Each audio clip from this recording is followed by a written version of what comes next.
Le préfet du département d'Agana qui a présidé la rencontre. Donc moi je suis venu à double titre, disons, parce que je suis maire d'Agana, j'ai accueilli l'ensemble des délégations venant des 10 autres communes. Et ensuite j'étais choisi comme un des parrains. Il y avait 3 parrains et je faisais partie. Donc à ces 2 titres-là, donc je suis venu. Mais la cérémonie, l'événement même a été organisé en relation avec monsieur le préfet du département de Dagana et en relation aussi avec les comités des jeunes, le comité régional, départemental et les comités communaux et d'arrondissement.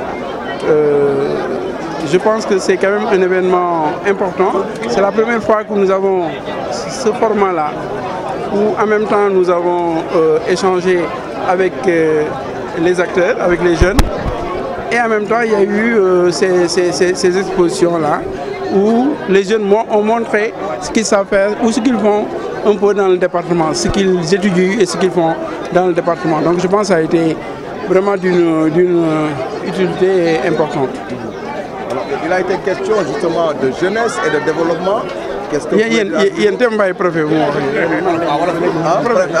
président du comité d'organisation. Oui. L'accompagnement de l'État également est là.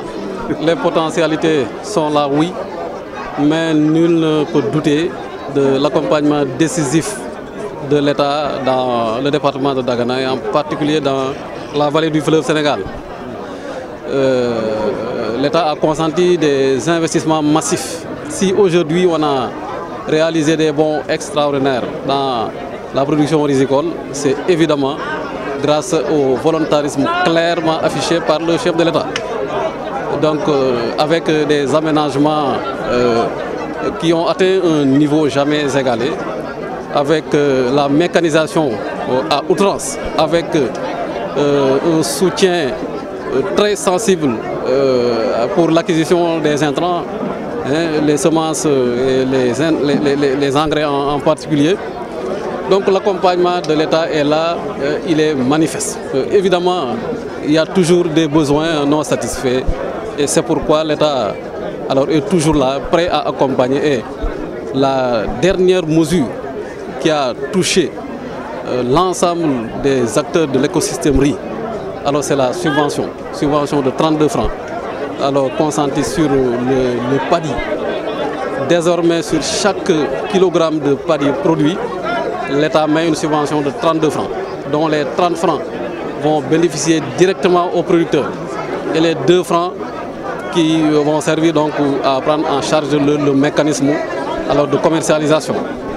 Donc la main de l'État est au cœur du développement de la riziculture dans la vallée et en général du développement du département en particulier, dans le secteur de l'emploi, dans le secteur de l'élevage, bref, partout nous sentons la présence affirmée de l'État. Alors les potentialités, comme vous l'avez dit, sont énormes. Le département de Dagana, j'ai eu à le dire, c'est un géant sur le plan économique. C'est pourquoi ici, quand on parle de chômage, ça peut étonner.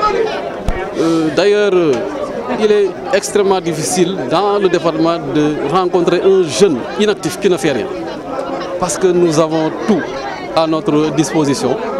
Toutes les potentialités, tous les atouts sont là pour développer l'entrepreneuriat, l'emploi des jeunes, pour développer les secteurs productifs tels que la riziculture, tels que l'élevage, l'horticulture.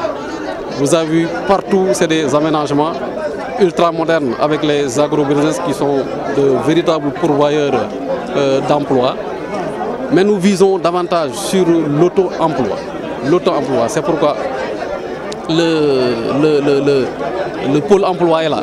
Donc pour faciliter aux jeunes l'accès aux ressources nécessaires pour développer leur sens de la créativité.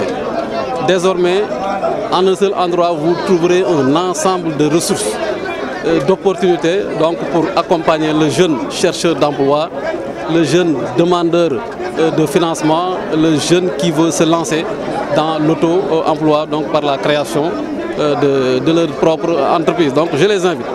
Et la semaine de la jeunesse est une opportunité, est une tribune pour communiquer davantage sur l'ensemble de ces opportunités. Ce n'est pas un hasard.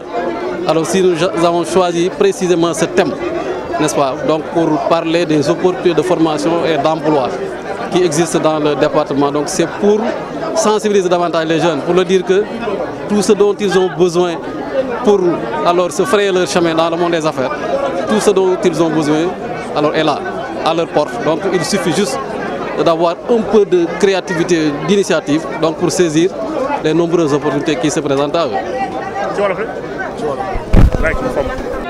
Aujourd'hui, le jour de lancement de la semaine départementale de la jeunesse du département de Dagana, nous avons initié un forum sur les opportunités de formation et d'emploi dans le département de Dagana. Vous savez, le département de Dagana, c'est un département qui est très bien servi par la nature. Nous avons de la terre, nous avons de l'eau, mais nous avons aussi du soleil. Ce qui manque, et les bras valides, nous en avons. Ce qui manque maintenant, c'est l'accompagnement des jeunes du département de Dagana. Nous faisons ce plaidoyer. Nous demandons aux autorités étatiques d'accompagner les jeunes. Notre président régional l'a dit tout à l'heure, les jeunes sont presque des locataires dans leur maison. Vous savez, ici dans le département de Dagana, nous pouvons dire que le département est un département quasiment privatisé. Parce que l'essentiel des terres qui devaient permettre aux agriculteurs de faire leurs activités est entre les mains des étrangers. Je ne suis pas en train de faire de la stigmatisation, mais vraiment une grande partie de la terre devait revenir à la jeunesse du département de Dagana et la population d'une manière générale. Mais malheureusement, nous disons à nos collectivités territoriales de faire des efforts dans ce sens, d'accompagner les jeunes. Il y a les structures étatiques comme l'ADER, l'ANPEJ. Nous demandons encore plus d'efficacité.